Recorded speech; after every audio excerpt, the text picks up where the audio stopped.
옛날 아주 먼 옛날에 호랑이가 담배를 피우고 까치가 말을 하던 시절 깊은 산골 마을에 기와집 한 채가 으리으리하게 솟아 있었습니다.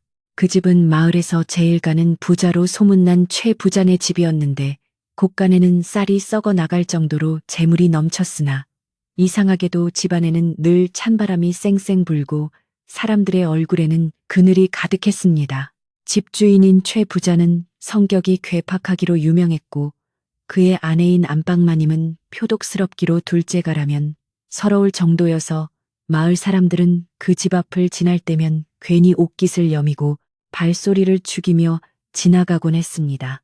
그토록 재물이 많은 집이었지만 그들에게는 남들에게 말 못할 아주 큰 걱정거리이자 화근이 하나 있었으니 그것은 바로 대를 이을 손자가 귀하다는 사실이었습니다. 최 부자네 집에는 10년 만에 어렵게 얻은 외아들이 하나 있었는데 부모의 치마폭에 쌓여 자란 탓인지 나이가 차서 장가를 들었음에도 불구하고 살이 분별을 못하고 그저 부모가 하라는 대로만 하는 유약한 사람이었습니다. 그런 아들에게 시집을 온 며느리가 있었으니 그녀의 이름은 연하라고 불렸고 마음씨가 비단결처럼 곱고 생김새 또한 보름달처럼 훤하여 마을 사람들은 입을 모아 복덩이가 들어왔다고 칭찬을 아끼지 않았습니다.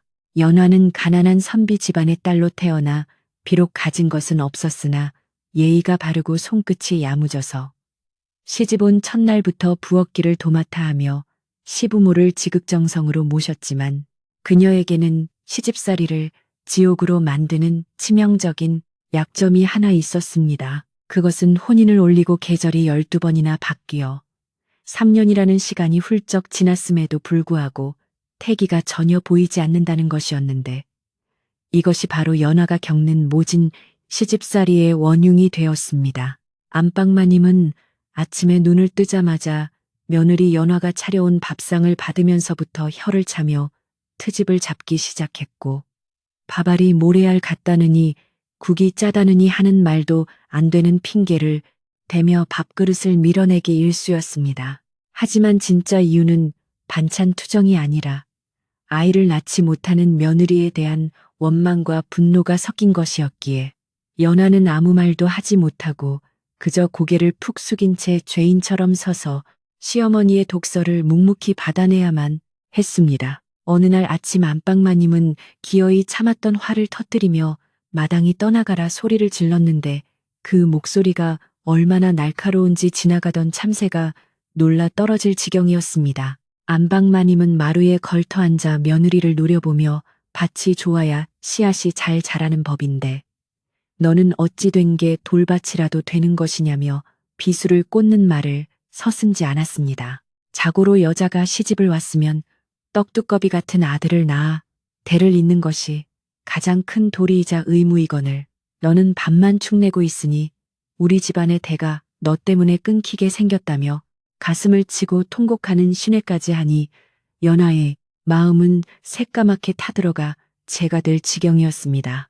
연화는 부엌 구석에 쪼그리고 앉아 눈물을 훔치며 솥뚜껑을 닦고 또 닦았는데 아무리 쓸고 닦아도 자신의 처지는 조금도 나아지지 않을 것 같아 서러움이 북받쳐 올랐습니다.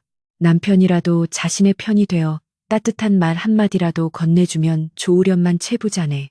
아들은 어머니의 기에 눌려 아내의 눈물을 보고도 못 본 척 고개를 돌리거나 슬그머니 자리를 피하기 일쑤여서 연하는 이 넓은 기와집에서 철저하게 혼자가 된 기분을 느껴야 했습니다. 마을 안악들은 우물가에 모여 빨래를 하며 최부자네 며느리가 불쌍하다며 혀를 찼지만 그들 역시 아이 못 낳는 여자는 소박을 맞아도 할 말이 없는 것이라며 옛말을 들먹이곤 했습니다. 계절은 어느덧 가을을 지나 찬 바람이 뼛속까지 스미는 겨울의 문턱을 넘어서고 있었고 마당에 있는 장독대 위에는 하얀 서리가 내려앉아 아침 햇살에 차갑게 빛나고 있었습니다.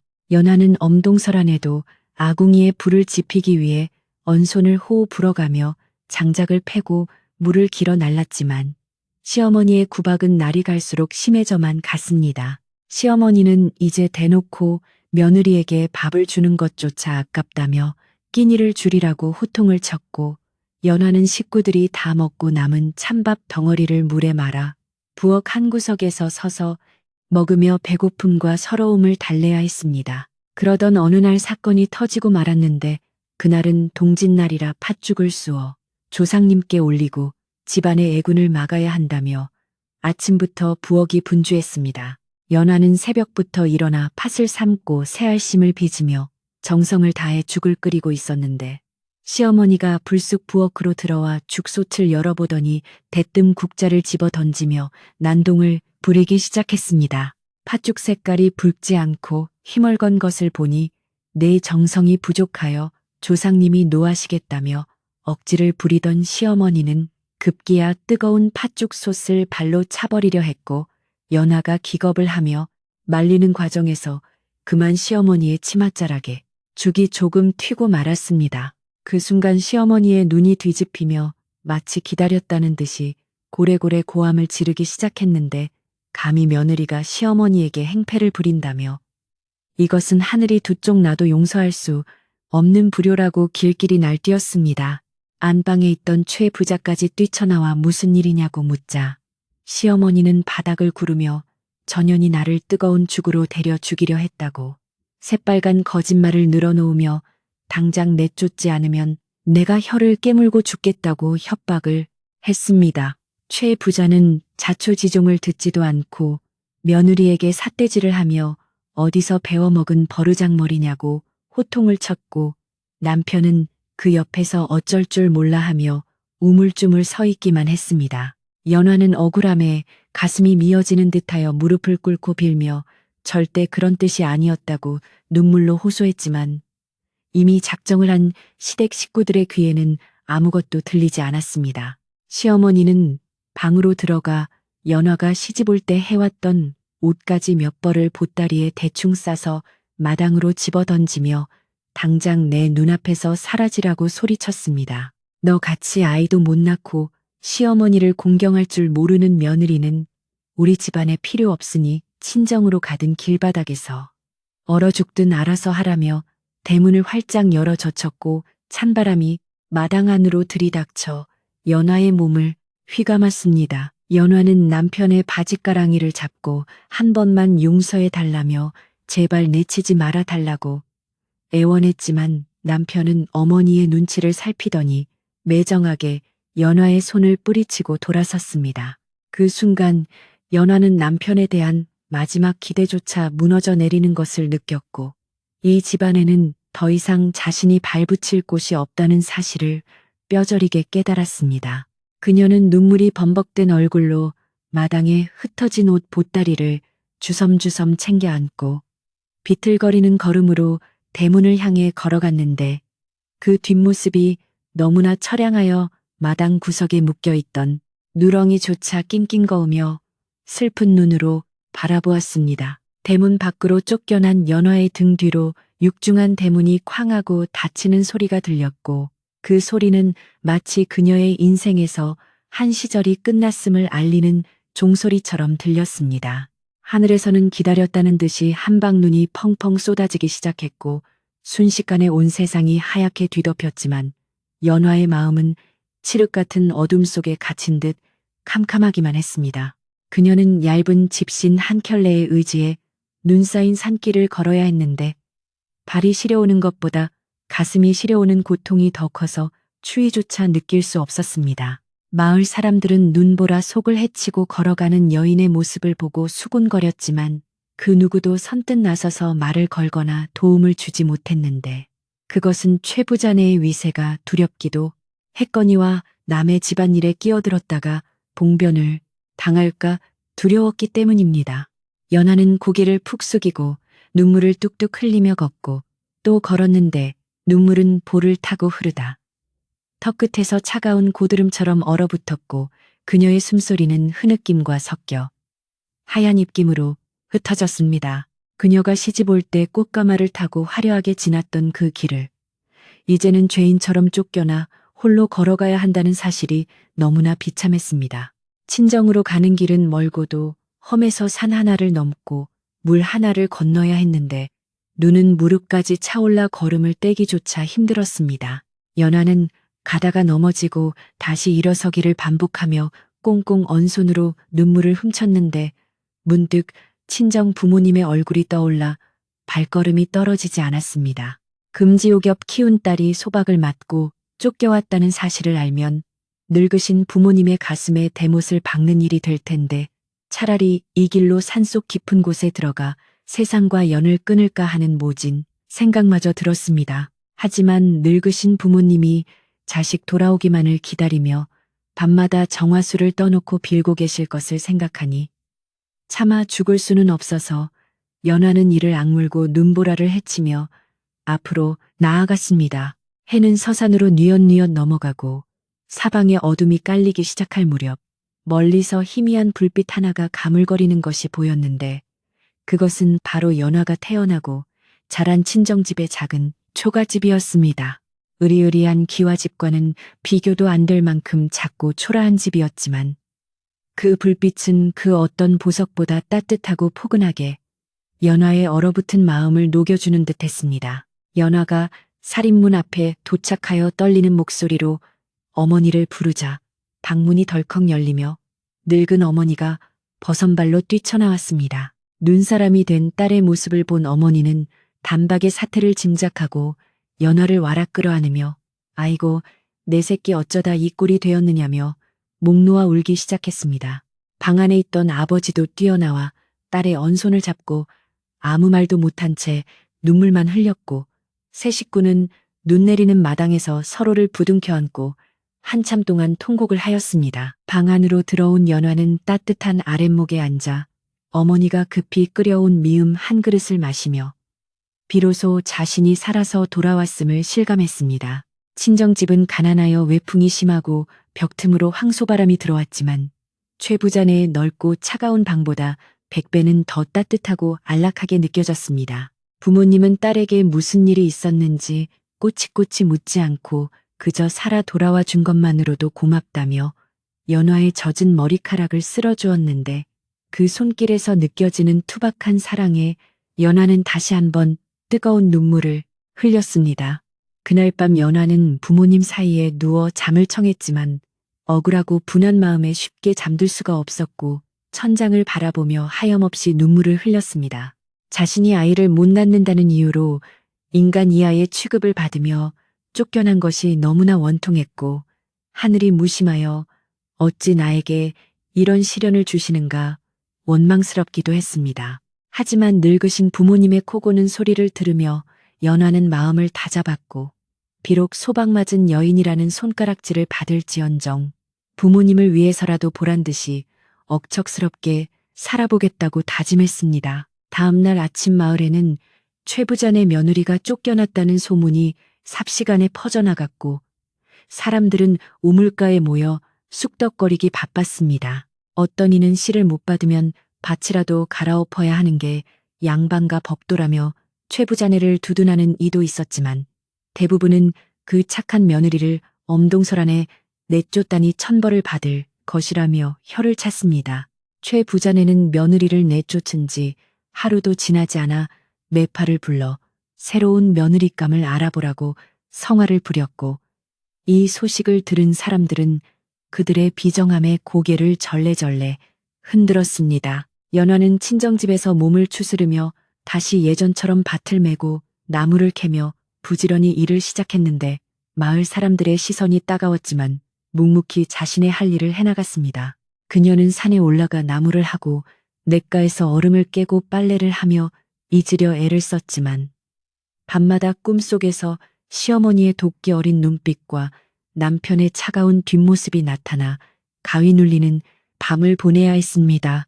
하지만 시간은 약이라고 했던가 계절이 바뀌고 따스한 봄바람이 불어오기 시작하자 연화의 마음에도 조금씩 새살이 돋아나기 시작했습니다. 어느 따뜻한 봄날 연화는 산나물을 캐러 산 깊은 곳으로 들어갔다가 발을 헛디뎌 비탈길에서 구르고 말았는데 다행히 크게 다치지는 않았으나 발목을 삐어 꼼짝할 수 없는 처지가 되었습니다. 해는 점점 기울어가고 산짐승 울음소리가 들려와 겁에 질려 있던 그때 어디선가 굵직하고 듬직한 목소리가 들려왔습니다. 누군가 도와줄 사람이 없는지 애타게 찾던 연화의 눈앞에 지게 가득 나무를 짊어진 건장한 사내 하나가 나타났는데 그는 바로 아랫마을에 사는 노총각 나무꾼 강쇠였습니다. 강쇠는 마을에서 힘이 장사이고 성실하기로 소문이 났지만 가진 것이 없고 부모를 일찍 여의어 아직 장가를 못 간 처지였는데 산속에 쓰러져 있는 연화를 발견하고는 놀란 눈으로 다가왔습니다. 그는 아무 말 없이 지게를 내려놓고 연화의 부은 발목을 살펴보더니 자신의 겉옷을 벗어 덮어주고는 연화를 등 뒤로 조심스럽게 업었습니다. 낯선 사내의 등에 업히는 것이 부끄러웠지만 강쇠의 등은 바위처럼 단단하고 난로처럼 따뜻하여 연화는 저도 모르게 긴장이 풀리며 안도의 한숨을 내쉬었습니다. 강쇠는 연화를 업고 산길을 내려오면서 힘든 기색 하나 없이 묵묵히 걸음을 옮겼고 연화는 그의 등 뒤에서 투박하지만 진심이 담긴 배려를 느낄 수 있었습니다. 집에 도착하여 연화를 내려놓은 강쇠는 부모님께 공손히 인사를 올리고는 뒤도 돌아보지 않고 모란히 사라졌는데 연화는 멀어지는 그의 뒷모습을 보며 가슴 한구석에서 묘한 설렘과 고마움이 피어오르는 것을 느꼈습니다. 이것이 바로 춥고 긴 겨울을 지나 연화에게 찾아온 새로운 봄날의 시작이자 운명의 수레바퀴가 다시 돌아가기 시작하는 순간이었습니다. 그날 이후 강쇠는 틈만 나면 연화네 집 주위를 서성거렸는데 처음에는 다친 발목이 걱정되어 약초를 캐다 주더니 나중에는 빽감이 떨어질세라 마당 한구석에 장작을 산더미처럼 쌓아놓고 가곤 했습니다. 연화의 부모님은 그런 강쇠의 우직한 마음을 눈치채고 고마워하면서도 한편으로는 소박맞은 딸이 또다시 세상 사람들의 입방아에 오르내릴까봐 선뜻 마음을 열지 못하고 전전긍긍했습니다. 하지만 강쇠는 남의 시선 따위는 아랑곳하지 않고 묵묵히 연화의 집 지붕을 고쳐주고 무너진 담장을 쌓아주며 마치 사위처럼 든든한 버팀목이 되어주었는데 그 모습이 어찌나 성실한지 마을 사람들도 하나둘씩 칭찬을 하기 시작했습니다. 연화 또한 강쇠의 투박하지만 따뜻한 진심에 얼어붙었던 마음이 조금씩 녹아내리고 있었는데 어느 날 밤 강쇠가 쭈뼛거리며 찾아와 마당에 털썩 무릎을 꿇고 앉았습니다. 그는 거칠어진 손을 비비며 자신은 가진 것도 없고 배운 것도 없는 천한 나무꾼이지만 연화 낭자를 평생 고생시키지 않고 눈물 흘리지 않게 할 자신은 있다며 떨리는 목소리로 청혼을 했습니다. 연화의 아버지는 강쇠의 굳은 살 박인 손과 진실한 눈빛을 보고는 긴 한숨을 내쉬며 딸의 의사를 물었고 연화는 수줍게 고개를 끄덕이며 강쇠의 마음을 받아들였습니다. 두 사람의 혼례는 최 부자네 집에서 치렀던 것과는 비교도 할 수 없을 만큼 조촐하고 소박하여 마을 어귀에 있는 작은 암자에서 정화수 한 그릇 떠놓고 맞절을 하는 것으로 대신했습니다. 화려한 꽃가마도 없고 흥겨운 풍물패 소리도 없었지만 두 사람의 눈에는 서로에 대한 믿음과 사랑이 가득 차 있어 그 어떤 비단금침보다 빛나 보였습니다. 마을 사람들은 비록 가난한 살림이지만 마음만은 부자라며 두 사람의 앞날을 축복해 주었고 개중에 마음 따뜻한 이웃들은 쌀 한 혓박이라도 보태주며 잘 살라고 덕담을 건넸습니다. 한편 이 소식은 바람을 타고 산 너머 최 부자네 집까지 전해졌는데 안방마님은 코웃음을 치며 망한 집딸이 거지 같은 놈을 만나 끼리끼리 산다며 온갖 악담을 퍼부었습니다. 그녀는 동네방네 떠들고 다니며 우리 집에서 쫓겨난 여자가 오죽 갈 데가 없으면 산골 나무꾼한테 시집을 갔겠느냐며 며느리 흉을 보느라 여념이 없었습니다. 최 부자의 아들 역시 전처가 재혼했다는 소식에 기분이 언짢은 듯 술잔만 기울였지만 속으로는 자신을 지극정성으로 섬겼던 연화의 빈자리를 느끼며 씁쓸해했습니다. 최 부자네는 연화를 내쫓은 후 새 며느리를 들이기 위해 사방팔방으로 매파를 보냈지만 이미 마을에 흉흉한 소문이 퍼져 어느 집에서도 선뜻 딸을 주려 하지 않았습니다. 사람들은 멀쩡한 며느리를 엄동설안에 내쫓은 집안의 귀한 딸을 보냈다가 무슨 험한 꼴을 당할지 모른다며 손사래를 쳤고 덕분에 최 부자네 집안 분위기는 날이 갈수록 험악해졌습니다. 안방마님은 이 모든 것이 다 연화 탓이라며 없는 죄까지 뒤집어 씌우고 저주를 퍼부었지만 정작 본인들의 업보가 쌓이고 있다는 사실은 까맣게 모르고 있었습니다. 연화와 강쇠는 마을 외진 곳에 작은 오두막을 짓고 신접살림을 차렸는데 비록 비가 새고 바람이 드는 허름한 집이었지만 두 사람에게는 세상에서 가장 아늑한 보금자리였습니다. 강쇠는 연화의 손에 물 한 방울 묻히지 않겠다던 약속을 지키기 위해 새벽부터 산에 올라 나무를 하고 밤늦게까지 밭을 갈며 뼈가 부서져라 일을 했습니다. 연화 또한 남편의 사랑에 보답하기 위해 햇바느질을 하고 산나물을 캐며 알뜰살뜰 살림을 꾸려나갔고 두 사람의 얼굴에는 웃음꽃이 필 날이 없었습니다. 강쇠는 맛있는 것이 생기면 항상 아내에게 먼저 먹이고 힘든 일은 도맡아 하며 연화를 공주님처럼 떠받들었는데 이는 최 부자네 집에서 식모처럼 부려지던 때와는 천지 차이였습니다. 연화는 가난해도 마음 편한 것이 최고라는 말을 실감하며 지난날의 상처를 잊고 행복한 나날을 보냈는데 가끔 밤하늘을 보며 아이가 없는 것이 마음에 걸려 남몰래 한숨을 짓기도 했습니다. 강쇠는 그런 아내의 마음을 알아채고는 아이가 없으면 어떠냐며 우리 둘이서 오순도순 사는 것만으로도 나는 족하다고 위로해 주었습니다. 그렇게 계절이 두 번 바뀌어 어느덧 가을거지가 끝날 무렵이 되었을 때 연화의 몸에 이상한 변화가 생기기 시작했는데 평소 좋아하던 된장찌개 냄새만 맡아도 속이 울렁거리고 머리가 어지러워 자꾸만 눕게 되는 것이었습니다. 처음에는 그저 체한 것이라 생각하고 손을 따고 매실차를 마셨지만 증상은 나아지지 않고 오히려 헛구역질이 심해져 밥을 넘길 수조차 없게 되었습니다. 강쇠는 아내가 큰 병에 걸린 줄 알고 안절부절 못하며 마을에서 용하다는 의원을 모셔오기 위해 심리기를 단숨에 달려갔습니다. 헐레벌떡 의원을 모셔온 강쇠는 문 밖에서 발을 동동 구르며 진맥 결과를 기다렸는데 방 안에서 의원의 헛기침 소리와 함께 뜻밖의 말이 흘러나왔습니다. 의원은 빙그레 웃으며 병이 아니라 태계인이 축하한다며 맥이 아주 힘차고 뚜렷한 것을 보니 장군감이라고 덕담을 건넸습니다. 강쇠는 믿기지 않는다는 듯 방문을 벌컥 열고 들어가 정말이냐고 되물었고 연화는 부끄러운 듯 얼굴을 붉히며 고개를 끄덕였습니다. 그 순간 강쇠는 세상을 다 얻은 듯 기뻐하며 마당으로 뛰쳐나가 덩실덩실 춤을 추었는데 그 모습이 마치 어린아이 같아서 보는 사람마저 웃음 짓게 만들었습니다. 그는 다시 방으로 들어와 연화의 두 손을 꼭 잡고 고생했다며 눈물을 흘렸는데 3년 동안 아이를 못 낳아 구박받던 아내의 서러움을 누구보다 잘 알기에 그 기쁨은 말로 표현할 수 없을 정도였습니다. 연화 역시 하염없이 눈물을 흘리며 뱃속의 아이에게 고마운 마음을 전했고 비로소 자신이 완전한 여자가 된 것 같은 벅찬 감동을 느꼈습니다. 이 소식은 순식간에 마을 전체로 퍼져나갔는데 사람들은 처음에는 믿지 못하다가 배가 불러오는 연화의 모습을 보고는 모두가 입을 떡 벌리며 놀라워했습니다.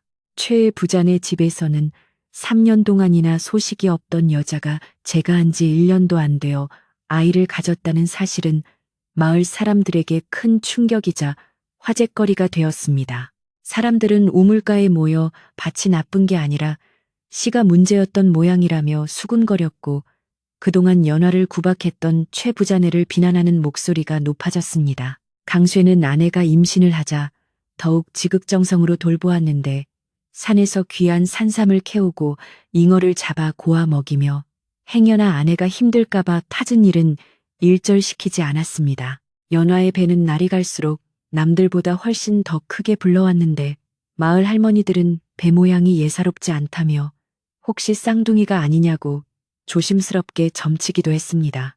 연화는 무거워진 몸 때문에 거동이 불편했지만 뱃속에서 힘차게 발길질을 하는 아이를 느낄 때마다 세상 그 어떤 고통도 참아낼 수 있을 것 같았습니다. 겨울이 깊어지고 눈이 펑펑 쏟아지던 어느 날 밤, 최 부자네 집에서는 안방마님의 히스테리가 극에 달해 그릇 깨지는 소리가 담장을 넘고 있었습니다. 그들은 뒤늦게 들인 새 며느리에게서도 아이 소식이 없자 점쟁이를 불러 구슬하고 부적을 붙이며 난리를 피웠지만 효험은커녕 집안의 우환만 끊이지 않았습니다. 최 부자는 술에 취해 아들을 나무라며 내 놈이 구실을 못해서 집안 대를 끊어먹는다며 화풀이를 했고, 아들은 묵묵부답으로 고개만 숙이고 있어 집안 분위기는 마치 초상집 같았습니다. 반면 연안의 오두막집은 가난하지만 웃음소리가 끊이지 않았고, 강쇠는 곧 태어날 아이를 위해 나무를 깎아 요람을 만들고 집신을 삼으며 행복한 상상을 펼쳤습니다. 연화는 베네옷을 지으며 아이가 건강하게만 태어나기를 빌고 또 빌었는데 그녀의 마음속에는 이제 과거의 아픔이나 원망은 사라지고 오직 미래에 대한 희망만이 가득 차 있었습니다. 마을 사람들도 지나가다 연안의 집에 들러 순산을 기원하며 호박이나 고구마 같은 먹거리를 놓고 가곤 했는데 이는 착한 부부에게 내리는 마을 사람들의 따뜻한 정이었습니다. 어느 날 장터에 나갔던 강쇠는 우연히 최 부자네 하인과 마주쳤는데 하인은 강쇠를 보고 깜짝 놀라며 정말 마님께서 회임하셨냐고 조심스럽게 물어왔습니다. 강쇠가 그렇다고 대답하며 허어 웃자 하인은 묘한 표정을 지으며 최 부자네 집안 꼴이 말이 아니라며 혀를 차고는 황급히 자리를 떴습니다. 강쇠는 그 뒷모습을 보며 씁쓸한 미소를 지었지만 이제 자신과는 상관없는 사람들이기에 그저 그들에게도 평화가 깃들기를 마음속으로 빌어주었습니다. 해산달이 가까워오자 연화의 몸은 감당하기 힘들 정도로 무거워져 혼자서는 일어날 수조차 없게 되었는데 배가 어찌나 큰지 보는 사람마다 혀를 내두를 정도였습니다. 강쇠는 밤잠을 설치며 아내 곁을 지켰고 혹시라도 위급한 상황이 생길까봐 늘 신을 신고 잘 정도로 긴장의 끈을 놓지 않았습니다. 마을의 산파 할머니는 연화의 배를 만져보더니 고개를 갸웃거리며 아이가 하나가 아닌 것 같다며 단단히 마음의 준비를 하라고 일러주었습니다. 드디어 기다리던 진통이 시작된 것은 눈보라가 몰아치던 깊은 겨울밤이었는데 연화는 식은땀을 흘리며 고통스러워했고 강쇠는 어쩔 줄 몰라 하며 산파를 부르러 뛰쳐나갔습니다. 산파가 도착하여 방으로 들어가고 강쇠는 부엌에서 물을 끓이며 제발 아내와 아이를 살려달라고 천지신명께 빌고 또 빌었습니다. 방 안에서는 연화의 비명소리가 터져나왔고 그 소리는 눈보라 소리를 뚫고 밤하늘로 울려 퍼져 마을 사람들의 단잠을 깨웠습니다. 시간이 얼마나 흘렀을까 첫 번째 아기 울음소리가 들려오자 강쇠는 부엌 바닥에 주저앉아 엉엉 울었는데 곧이어 두 번째 울음소리가 들려왔습니다. 산파는 다급한 목소리로 뜨거운 물을 더 가져오라고 소리쳤고 강쇠는 정신없이 물을 나르며 이게 꿈인가 생시인가 볼을 꼬집어 보았습니다. 그런데 놀랍게도 잠시 후 세 번째 울음소리가 우렁차게 울려 퍼졌고 산파는 방문을 열고 나오며 새쌍둥이라네 새쌍둥이 아들 셋을 낳았어 하며 흥분된 목소리로 외쳤습니다. 강쇠는 너무 놀라 입을 다물지 못하고 방 안을 들여다보았는데 연화의 품에는 핏덩이 같은 아기 셋이 나란히 누워 꼼지락거리고 있었습니다. 세 아이 모두 사내 아이였고 하나같이 골격이 장대하고 목청이 커서 장차 큰 인물이 될 기상을 타고난 듯 보였습니다. 연화는 탈진하여 창백한 얼굴로 누워 있었지만 아이들을 바라보는 눈빛만은 세상에서 가장 행복한 어머니의 모습이었습니다. 이 기적 같은 소식은 날이 밝기도 전에 온 마을에 퍼졌고 사람들은 최 부자네 집 쫓겨난 며느리가 새쌍둥이 아들을 낳았다며 놀라움에 입을 다물지 못했습니다. 씨가 말랐다고 구박받던 여인이 한꺼번에 아들 셋을 낳았으니 이것이야말로 하늘이 내린 복이라며 마을 사람들은 강쇠네 집으로 몰려와 축하 인사를 건넸습니다. 좁은 오두막집은 사람들로 북적였고 마당에는 축하 선물로 들어온 기저귀 감과 쌀가마니가 쌓이기 시작했습니다. 반면 최 부자네 집은 마치 날벼락을 맞은 듯 충격에 휩싸였는데 하인으로부터 이 소식을 전해 들은 안방마님은 뒷목을 잡고 쓰러질 뻔했습니다. 그녀는 믿을 수 없다는 듯 고개를 저으며 그럴 리가 없다. 그녀는 성녀라고 내가 내쫓았는데 어떻게 새 쌍둥이를 낳을 수 있단 말이냐며 고래고래 소리를 질렀습니다. 최 부자 역시 얼굴이 불그락푸르락하며 헛기침만 해댔지만 마음속 깊은 곳에서는 후회와 질투가 독버섯처럼 피어오르기 시작했습니다. 마을 사람들은 이제 대놓고 최 부자네를 비웃기 시작했는데 저렇게 복덩이를 제 발로 차버렸으니 이제 저 집안은 망조가 들었다며 손가락질을 했습니다. 어떤 노인은 참한 혀를 차며 조상님이 노하셔서 씨를 엉뚱한 밭에 뿌리게 하신 게지하며 뼈 있는 농담을 던지기도 했습니다. 최 부자네 아들은 방에 틀어박혀 밖으로 나오지 않았는데 그는 자신이 놓쳐버린 행복이 얼마나 큰 것이었는지 뼈저리게 느끼며 괴로워했습니다. 새 쌍둥이의 탄생은 단순한 경사가 아니라 마을의 권력 구조와 인심의 향방을 완전히 뒤바꾸어 놓는 사건이 되었습니다. 강쇠와 연화는 이제 마을의 주인공이 되어 사람들의 존경과 부러움을 한 몸에 받게 되었고 최 부자네는 비참한 조연으로 전락하여 사람들의 조롱거리로 남게 되었습니다. 하지만 이것은 단지 시작에 불과했으니 욕심 많은 최 부자네 식구들이 이대로 물러설 리가 없었고 그들의 뒤틀린 심사는 곧 또 다른 파란을 예고하고 있었습니다.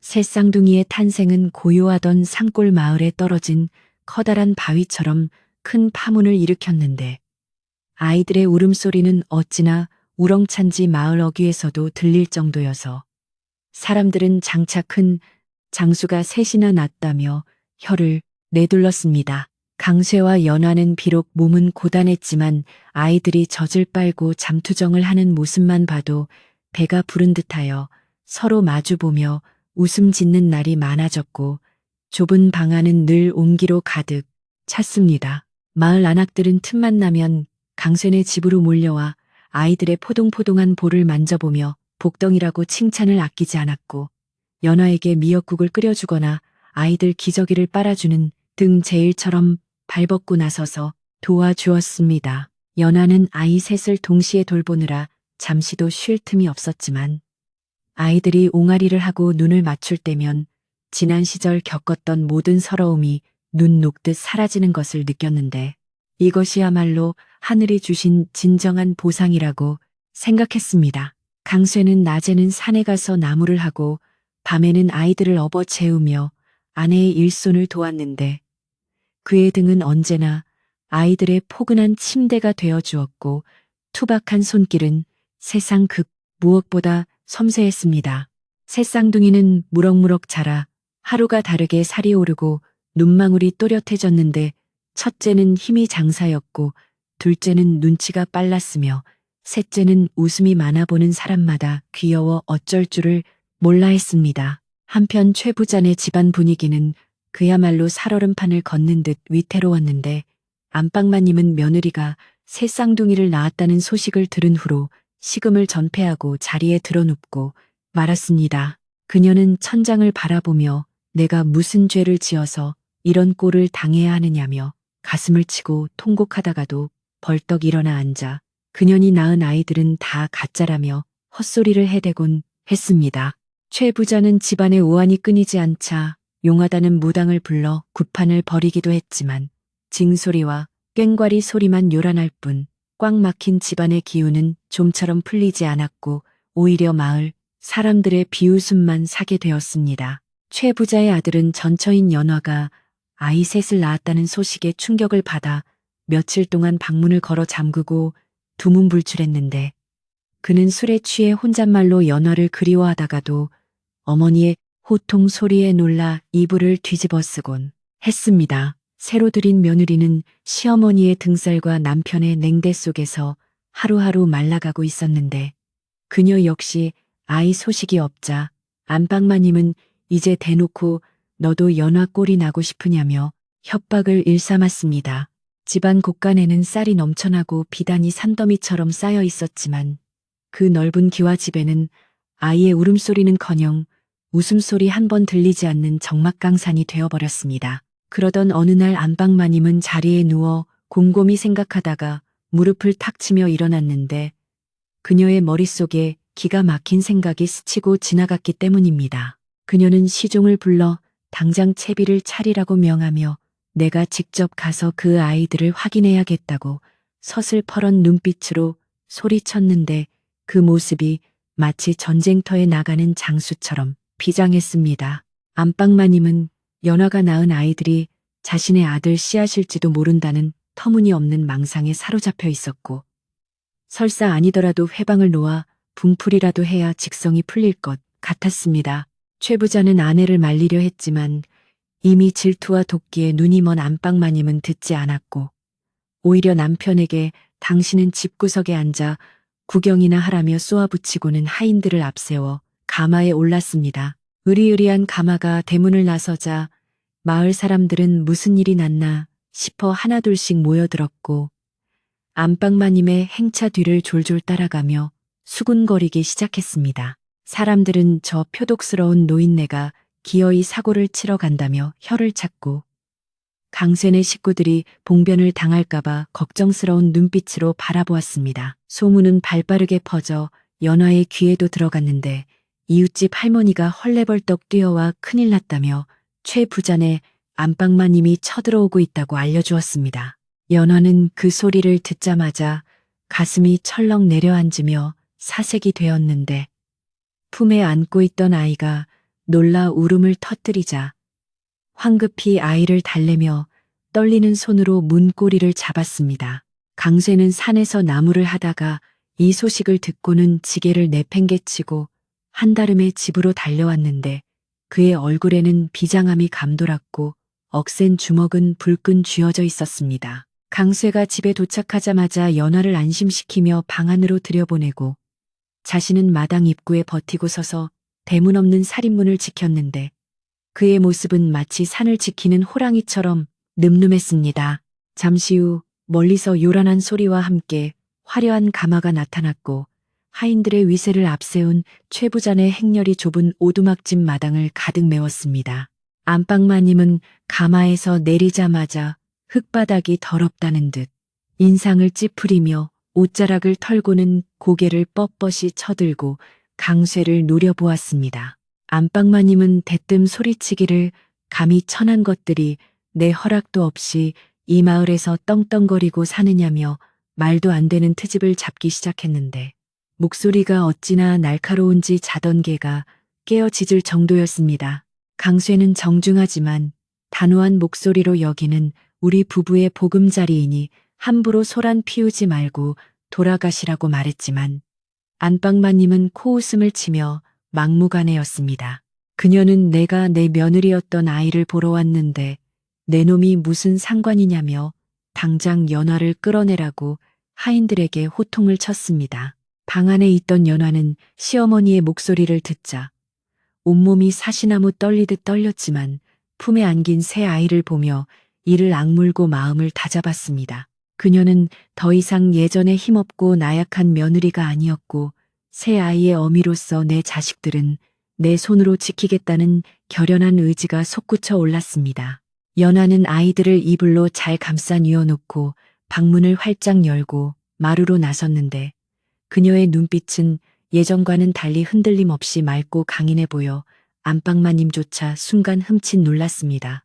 안방마님은 연화를 보자마자 기가 찬다는 듯 삿대질을 하며 네가 감히 나를 보고도 절을 하지 않느냐며 패악을 부렸지만 연화는 차분한 목소리로 저는 이미 출가회인으로 남남이 된 지 오래이니 예의를 차릴 이유가 없다고 맞받아쳤습니다. 안방마님은 말문이 막혀 얼굴이 붉어지더니 이내 본색을 드러내며 네가 낳은 그 아이들이 사실은 우리 집안의 씨가 아니냐며 억지를 부리기 시작했습니다. 그녀는 연화가 시집살이할 때 이미 태기가 있었는데 쫓겨나서 낳은 것이니 그 아이들은 우리 최씨 집안의 손자라며 내놓으라고 생떼를 썼습니다. 마을 사람들은 안방마님의 억지 주장에 어이가 없어 웅성거렸는데 3년 동안 아이가 없어 쫓아내고는 이제 와서 무슨 뚱딴지 같은 소리냐며 야유를 보냈습니다. 하지만 안방마님은 아랑곳하지 않고 하인들에게 당장 방으로 들어가 아이들을 데려오라고 명령했고, 하인들이 쭈뼛거리며 다가오자 강쇠가 앞을 가로막으며 천둥 같은 고함을 질렀습니다. 내 처자식에게 손끝 하나라도 대면 가만두지 않겠다며 강쇠가 도끼 눈을 뜨고 버티고 서자 하인들은 겁에 질려 뒷걸음질 쳤고, 안방마님은 분해서 발을 동동 구르며 고래고래 악을 썼습니다. 이때 마을의 가장 큰 어른인 촌장님이 지팡이를 짚고 나타나셨는데, 소란스러운 소리를 듣고 달려온 촌장님은 엄한 표정으로 안방마님을 꾸짖었습니다. 다 늙어서 이게 무슨 추태냐며 이미 인연이 끊어진 사람들을 괴롭히지 말고 점잖게 물러가라고 타이르셨지만 안방마님은 들은 척도 하지 않았습니다. 그녀는 오히려 촌장에게 삿대질을 하며 남의 집안일에 끼어들지 말라며 내가 내 손자를 찾겠다는데 누가 말리냐며 길길이 날뛰었습니다. 연화는 기가 막혀 눈물이 날 지경이었지만 침착하게 입을 열어 시어머니에게 물었습니다. 어머니께서는 제가 아이를 못 낳는 돌밭이라며 내쫓으셨는데 이제 와서 아이들이 탐이 나시냐고 전곡을 찌르는 말을 던졌습니다. 그 말에 안방마님은 말문이 막혀 꿀먹은 벙어리가 되었지만 곧이어 표정을 바꾸며 흙내가 언제 그랬냐며 시치미를 뚝 떼고는 네가 우리 집에 복을 훔쳐 달아난 도둑년이라며 덮어 씌우기 시작했습니다.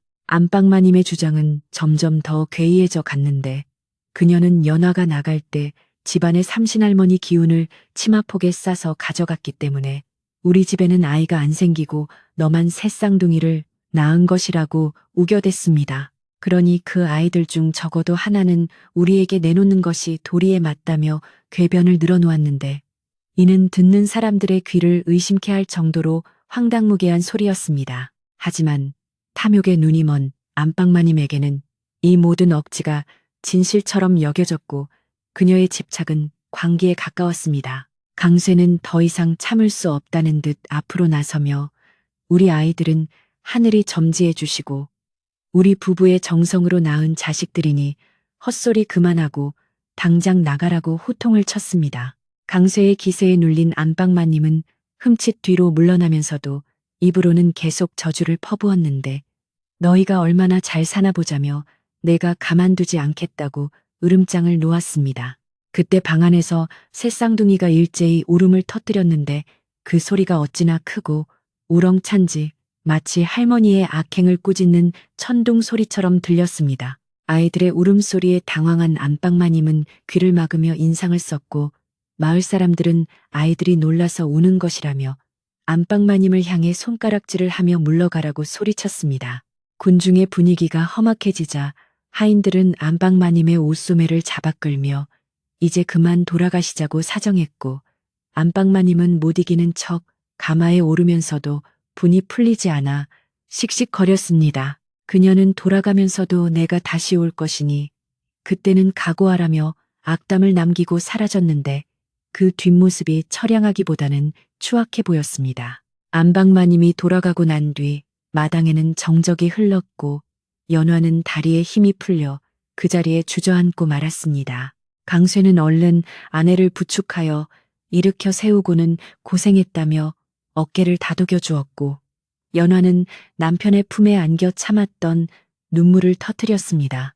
촌장님과 이웃들은 두 사람을 위로하며 우리가 지켜줄 테니 걱정 말라고 안심시켜 주었지만 연화의 마음속에는 시커먼 먹구름이 들이운 듯 불안감이 가시지 않았습니다. 그날 밤 연화는 잠을 이루지 못하고 뒤척였는데 낮에 있었던 일이 꿈만 같고 혹시라도 시댁에서 다시 찾아와 아이들을 해코지할까봐 두려움에 떨었습니다. 강쇠는 그런 아내의 손을 꼭 잡고 밤새 곁을 지키며 뜬 눈으로 밤을 새웠는데 그는 자신이 더 강해져서 처자식을 지켜야겠다고 다짐하고 또 다짐했습니다.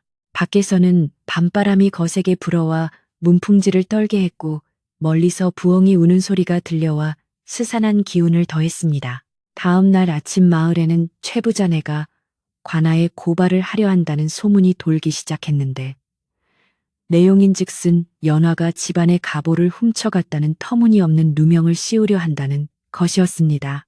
최 부자는 아내의 성화에 못 이겨 거짓 증거를 만들고 증인을 매수하려 했지만 마을 사람들은 이미 진실을 알고 있었기에 아무도 협조하려 하지 않았습니다. 하지만 돈과 권력을 가진 최 부자네가 마음만 먹으면 힘없는 강쇠네를 곤경에 빠뜨리는 것은 식은 죽 먹기보다 쉬운 일이라 사람들의 걱정은 태산 같았습니다. 강쇠는 이 소식을 듣고 분노가 치밀어 올랐지만 흥분하지 않고 차분하게 대응책을 마련하기 위해 촌장님을 찾아가 의논을 했습니다. 촌장님은 최 부자네가 넘지 말아야 할 선을 넘었다며 이제는 마을 사람들이 힘을 합쳐 그들의 횡포를 막아야 한다고 결의를 다지셨습니다. 촌장님은 마을 청년들을 불러 모아 만약의 사태에 대비하게 하고 관아에 탄원서를 올릴 준비를 서두르라고 지시했습니다. 연화는 아이들을 꼭 껴안고 기도를 올렸는데 제발 이 아이들이 아무 탈 없이 자랄 수 있게 해달라고 천지신명께 빌고 또 빌었습니다. 그녀는 더 이상 물러설 곳이 없음을 알기에 어머니로서의 강인함으로 맞서 싸우겠다고 결심했고 그 눈빛은 예전의 유약한 연화가 아니었습니다. 새 쌍둥이는 엄마의 마음을 아는지 모르는지 새근사근 잠이 들어 있었고 그 평온한 얼굴은 어른들의 탐욕스러운 다툼과는 대조적으로 너무나 맑고 순수해 보였습니다. 폭풍전야처럼 긴장감이 감도는 마을에 또다시 어둠이 내리고 최 부자네 집에서는 은밀한 모의가 진행되고 있었는데 그들은 자신들의 잘못을 뉘우치기는커녕 더 큰 악행을 저지르기 위해 준비하고 있었습니다. 안방마님은 눈에 불을 켜고 이번에야말로 그년의 코를 납작하게 만들고 아이들을 빼앗아 오리라 다짐하며 이를 갈았습니다. 과연 착한 연화와 강쇠는 이 위기를 어떻게 극복하고 새 쌍둥이를 지켜낼 수 있을지 마을의 운명은 한치 앞을 알 수 없는 안개 속으로 빠져들고 있었습니다. 날이 밝자마자 마을 어귀에는 팽팽한 긴장감이 감돌았는데 그것은 최 부자네가 기어이 관아의 포졸들을 대동하지는 못했으나 마을의 촌장님과 어르신들을 모아놓고 단판을 짓겠다며 으름장을 놓았기 때문입니다. 최 부자는 자신의 재력과 위세를 믿고 마을 회관 앞마당에 멍석을 깔고 사람들을 불러 모았는데 그 기세가 마치 죄인을 심판하려는 사또와 다를 바가 없어 보는 이들의 눈살을 찌푸리게 했습니다. 소식을 들은 마을 사람들은 하던 일을 멈추고 하나둘씩 광장으로 모여들었고 강쇠와 연화 역시 피할 수 없는 싸움이라 여겨 새쌍둥이를 포대기에 단단히 싸서 등에 업고 결연한 표정으로 집을 나섰습니다. 회관 마당에는 이미 안방마님이 화려한 비단옷을 입고 정좌해 있었는데 그녀의 눈빛은 독사처럼 매서웠고 입가에는 비릿한 웃음마저 감돌아보는 사람으로 하여금 등골을 오싹하게 만들었습니다. 촌장님과 마을의 원로들이 상석에 앉아 근엄한 표정으로 양측을 내려다보고 있었고 최 부자는 그 옆에서 부채질을 하며 거만한 태도로 앉아 있었는데 이는 마치 이미 승리라도 한 듯한 태도였습니다. 강쇠가 연화를 부축하며 마당에 들어서자 웅성거리던 사람들은 일제히 길을 터주었고 두 사람은 촌장님 앞에 나아가 정중히 무릎을 꿇고 앉았습니다. 촌장님은 헛기침을 한번 크게 하시고는 엄숙한 목소리로 좌중을 조용히 시키신 뒤 오늘 이 자리는 최 부자네의 요청으로 억울함을 호소한다 하여 마련되었으니 양측은 한치의 거짓도 없이 사실만을 고하라고 명하셨습니다. 기다렸다는 듯이 안방마님이 먼저 입을 열었는데 그녀는 손수건으로 눈물을 찍어내는 신야를 하며 저 표독스러운 며느리가 우리 집안의 대를 끊어놓고 도망치더니 훔쳐간 씨앗으로 아이를 낳아 우리를 조롱하고 있다고 목소리를 높였습니다. 그녀의 주장은 연화가 시집살이 할 때 이미 회임을 한 상태였으나 이를 숨기고 있다가 쫓겨난 뒤 낳은 것이니 그 아이들은 응당 최씨 집안의 핏줄이라는 터무니없는 억지였습니다. 마을 사람들은 그 말을 듣고 어이가 없어 웅성거렸는데 연하가 쫓겨난 지 이미 1년이 훌쩍 넘었고 강세와 재혼하여 살림을 차린 지도 한참이 지났는데 날짜 계산조차 맞지 않는 억지를 부린다며 혀를 찼습니다. 하지만 안방마님은 아랑곳하지 않고 목청을 높이며 연하가 유물이라 뱃속에서 아이를 키우는 재주를 부렸을 것이라느니 삼신할머니의 기운을 훔쳐갔다느니 하는 무당 푸닥거리 같은 소리를 늘어놓았습니다. 최 부자 역시 거들며 우리 집안의 재산이 탐나서 저런 짓을 벌이는 것이라며 강세를 향해 도둑놈 취급을 하니 강세의 얼굴은 분노로 붉게 타올랐습니다. 강세는 주먹을 불끈 쥐고 앞으로 나서며 우렁찬 목소리로 외쳤는데 내 아내는 쫓겨날 때 빈손으로 나갔으며 엄동설 안에 얼어 죽을 뻔한 것을 내가 거두어 정식으로 혼례를 올리고 얻은 자식들이라고 당당히 말했습니다. 그는 아이들의 얼굴을 보이라며 포대기를 살짝 걷어 보였는데 새 쌍둥이는 강쇠를 쏙 빼닮아 눈이 크고 골격이 장대한 것이 누가 봐도 강쇠의 아들임이 분명했습니다. 사람들은 아이들의 얼굴을 보고는 와 웃음을 터뜨리며 저리도 아비를 닮았는데 무슨 최씨 집안 씨앗이라 우기느냐며 안방마님을 향해 야유를 보냈습니다. 궁지에 몰린 안방마님은 얼굴이 시뻘개져서 벌떡 일어나더니 내가 증인을 데려왔다며 소리쳤고 곧이어 매수된 듯한 떠돌이 의원 하나가 쭈뼛거리며 앞으로 나왔습니다. 그 의원은 최 부잔의 돈을 받고 거짓 증언을 하러 온 것이 분명했는데 사람들의 눈초리가 무서워 식은땀을 줄줄 흘리며 횡설수설하기 시작했습니다. 그는 맥을 짚어보니 기운이 어쩌고 하며 말을 돌렸지만 촌장님이 호통을 치며 거짓을 고하면 곤장을 치겠다고 으름장을 놓자 그만 다리에 힘이 풀려 주저앉고 말았습니다. 가짜 의원은 결국 사실대로 실토하며 최 부자네가 돈을 주며 시키는 대로 말하라고 했다고 자백해버렸고 이 말의 마당은 순식간에 아수라장이 되었습니다. 마을 사람들은 부끄러운 줄 알라며 최 부자네를 향해 삿대질을 했고 최 부자는 당황하여 부채로 얼굴을 가리기 급급했습니다. 안방마님은 분을 참지 못해 의원에게 달려들며 네 이놈 내가 준 돈을 토해내라며 난동을 피웠지만 이미 엎어진 물이요 깨진 독이었습니다. 그때 대문 쪽에서 창백한 얼굴을 한 사내 하나가 비틀거리며 걸어 들어왔는데 그는 다름 아닌 최 부자의 외아들 연화의 전 남편이었습니다. 그는 며칠 동안 술에 절어 살았는지 몰골이 말이 아니었는데 비틀거리는 걸음으로 마당 한가운데로 걸어 들어오더니 어머니 앞에 털썩 무릎을 꿇었습니다.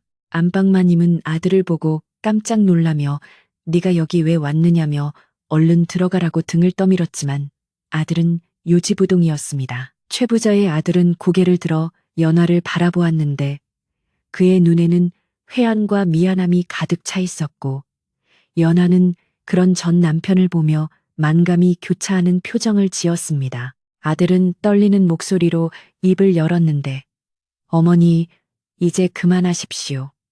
이 모든 것은 제 잘못입니다. 하며 울먹이기 시작했습니다. 마당에 모인 사람들은 숨을 죽이고 그의 다음 말을 기다렸고 안방마님은 불안한 눈빛으로 아들의 입을 막으려 했습니다.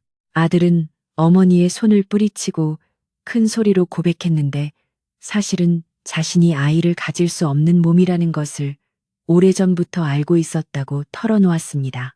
그는 혼인 초기에 몰래 용하다는 의원을 찾아가 진찰을 받았는데 자신이 선천적으로 씨가 없는 몸이라는 판정을 받았으나 부모님이 실망하실까 두려워 차마 말을 하지 못했다고 했습니다.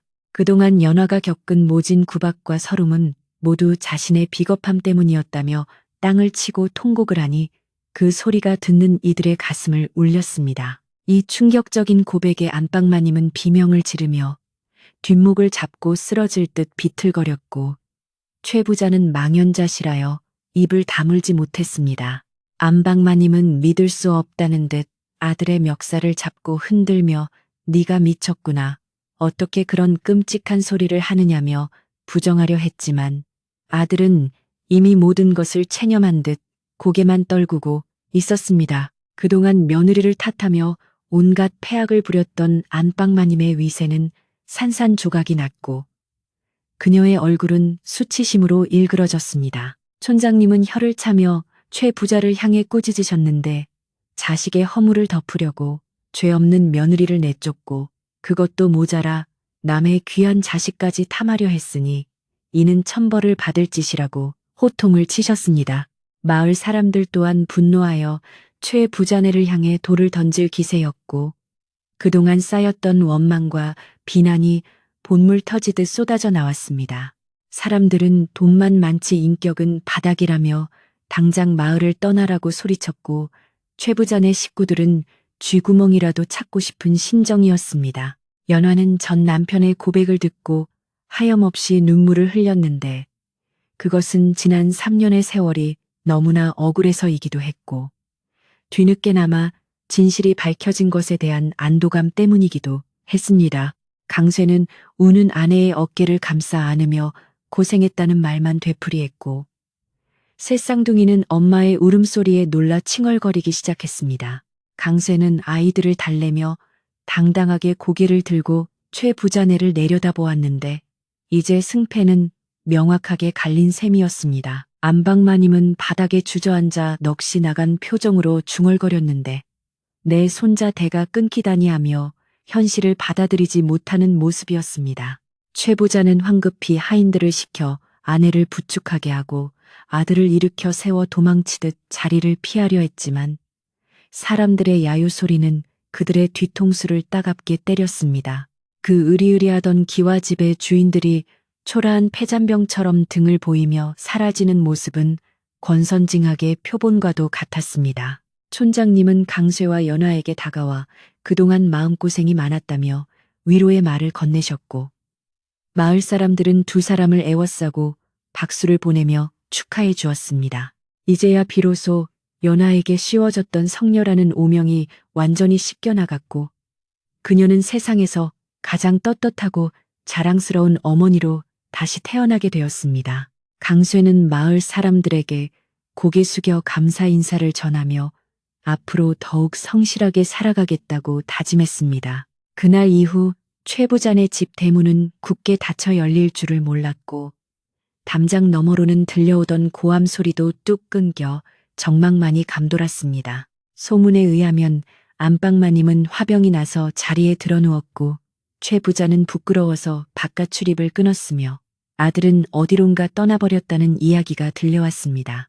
마을 사람들은 인과응보라며 그들을 동정하지 않았고 오히려 마을에 평화가 찾아왔다며 기뻐했습니다. 강쇠네 집에는 연일 웃음꽃이 피어났는데 새 쌍둥이의 재롱을 보느라 시간 가는 줄 몰랐고 마을 사람들의 발길이 끊이지 않았습니다. 촌장님은 마을 회의를 열어 강쇠네를 돕기로 결정하고 십시일반으로 쌀과 옷감을 모아 전달해 주었는데 이는 정의가 승리했음을 축하하는 의미였습니다.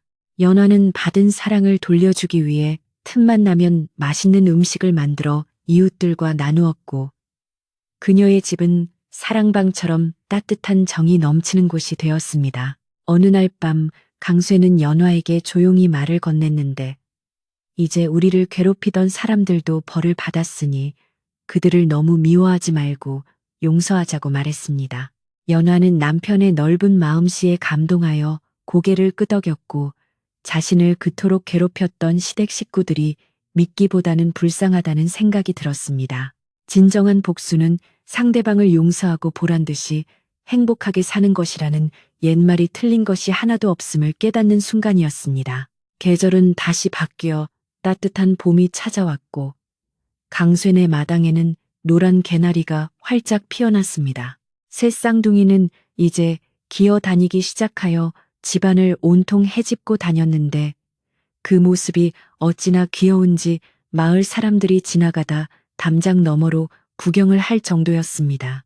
강쇠는 아이들을 지게에 태우고 꽃구경을 시켜주었고 연화는 그 뒤를 따르며 행복한 미소를 지었는데 이보다 더 완벽한 그림은 세상 어디에도 없을 것 같았습니다. 마을에는 다시 평온한 일상이 돌아왔고 사람들은 최 부자네 이야기를 교훈 삼아 며느리를 귀하게 여기고 가족 간의 화목을 중요시하게 되었습니다.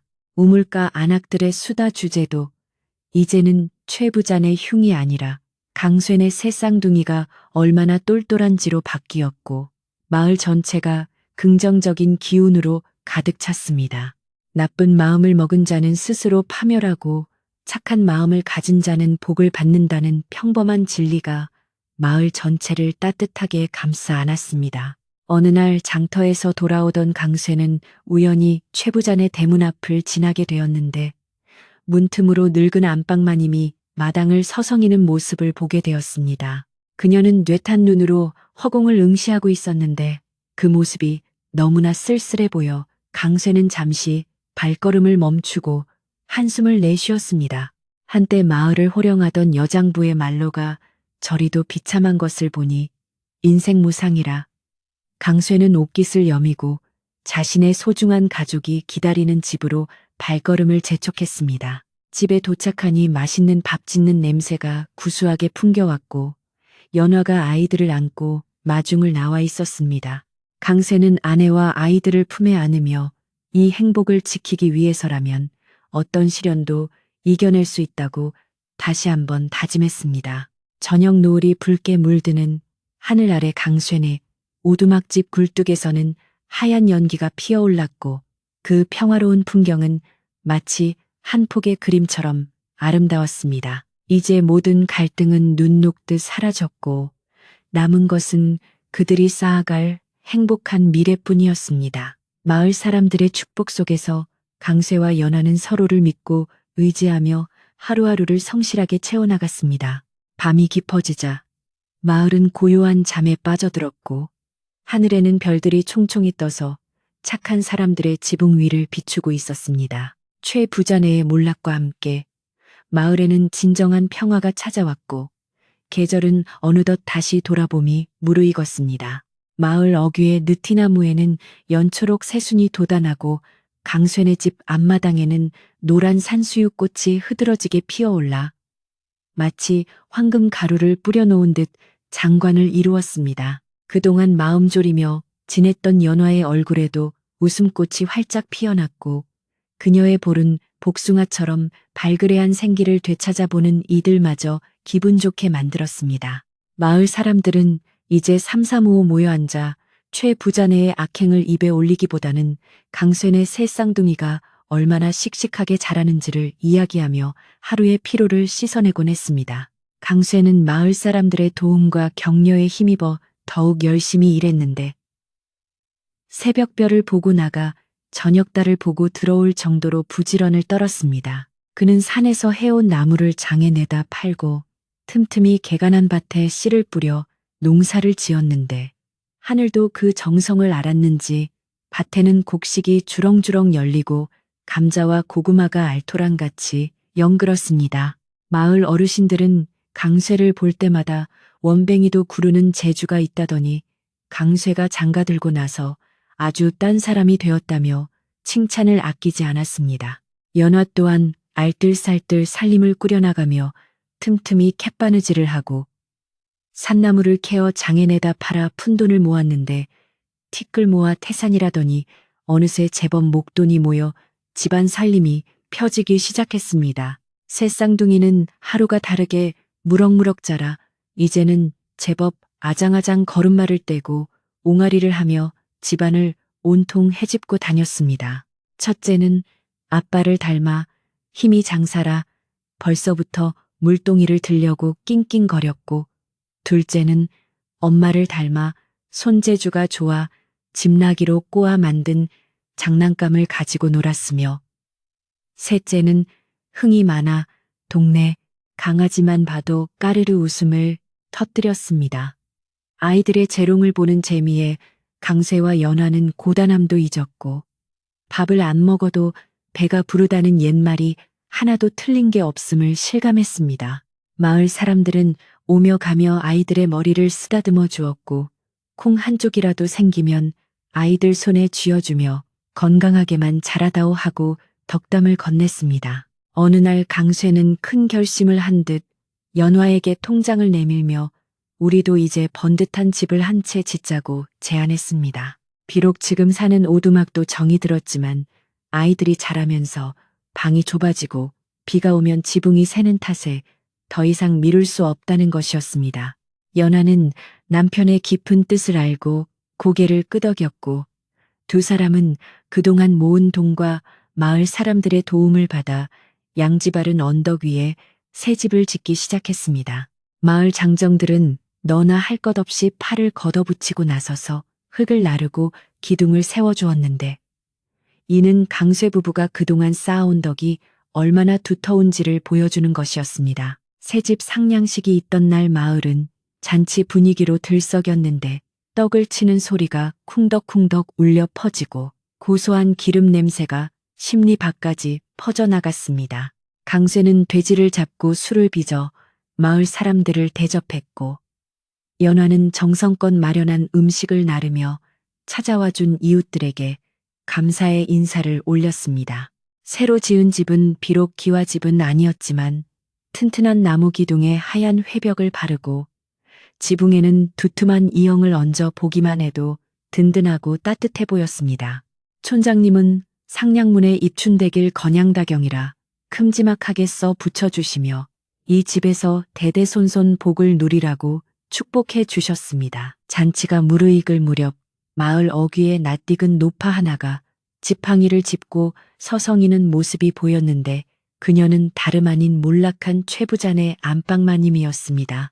그녀는 예전의 위세는 온데간데 없고 낡고 해진 옷을 입은 채 굽은 등으로 남의 집 잔치를 먼발치에서 훔쳐보고 있었습니다. 그 오만하던 눈빛은 흐리멍덩해졌고 입가에는 회한의 그림자가 짙게 드리워져 있어 보는 이로 하여금 인생 무상을 느끼게 했습니다.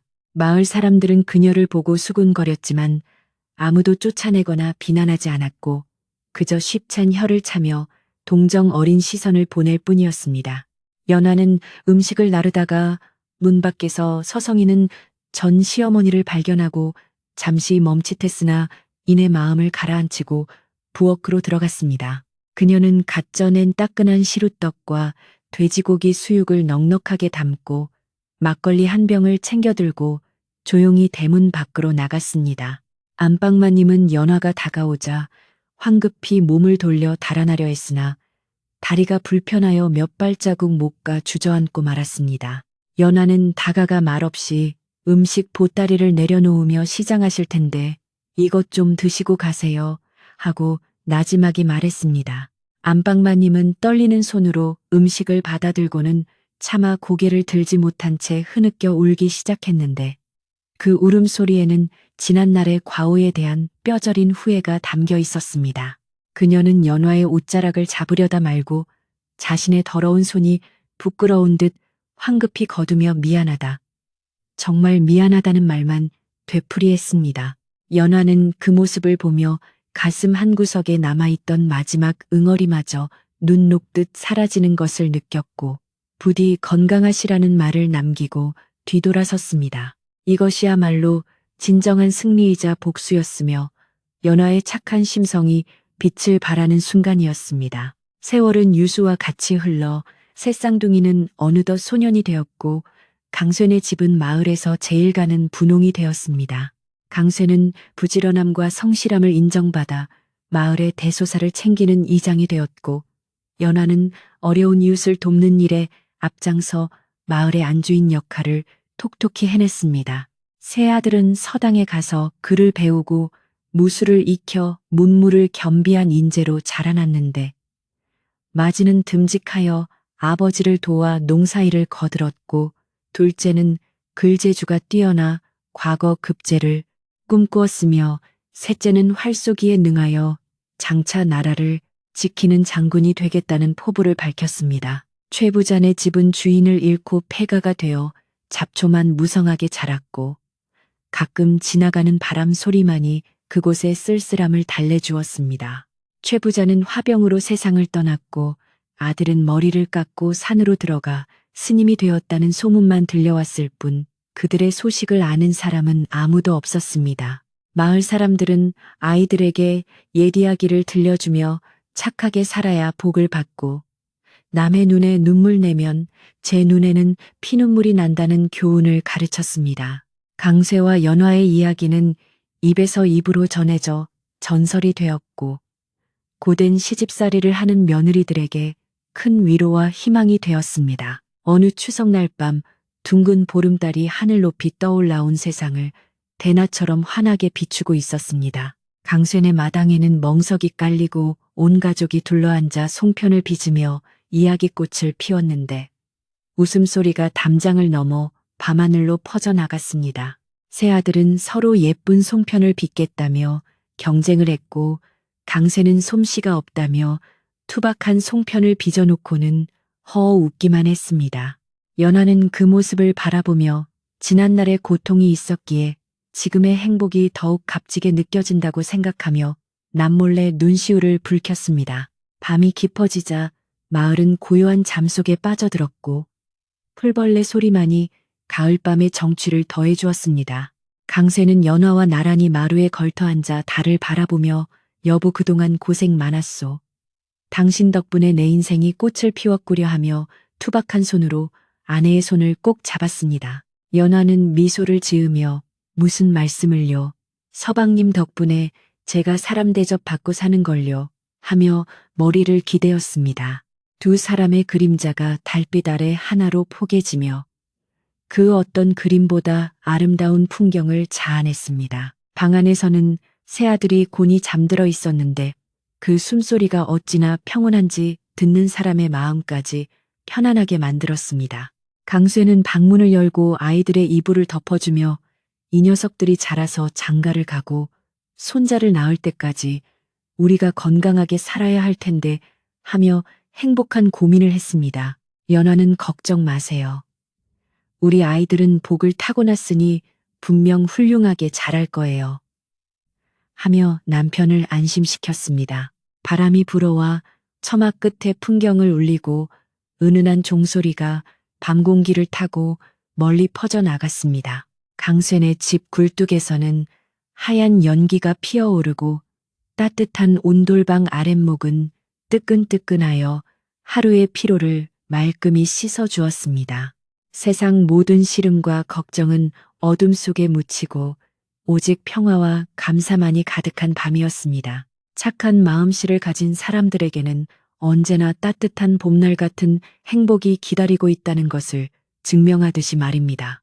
이제 여러분도 편안한 마음으로 잠자리에 드실 시간입니다. 오늘 들려드린 연화와 강쇠 그리고 새 쌍둥이의 이야기처럼 여러분의 삶에도 언제나 맑은 웃음과 따뜻한 행복이 가득하기를 바랍니다. 운비가 내린 뒤에 땅이 더 굳어지고 거센 바람이 분 뒤에 하늘이 더 맑아지듯이 지금 힘든 일이 있더라도 희망을 잃지 마세요. 내일은 분명 오늘보다 더 좋은 일이 생길 것입니다. 이불을 포근하게 덮으시고 깊은 숨을 한번 들이마셨다가 천천히 내뱉어 보세요. 따뜻한 아랫목에 누운 것처럼 몸과 마음이 나른해지고 눈꺼풀이 무거워질 것입니다. 밤하늘의 별들이 여러분을 지켜주고 달림의 여러분의 꿈속을 환하게 비춰줄 것입니다. 아무 걱정하지 마시고 편안하게 꿈나라로 떠나세요. 이야기는 여기서 끝을 맺지만 행복은 여러분 곁에 영원히 머물 것입니다.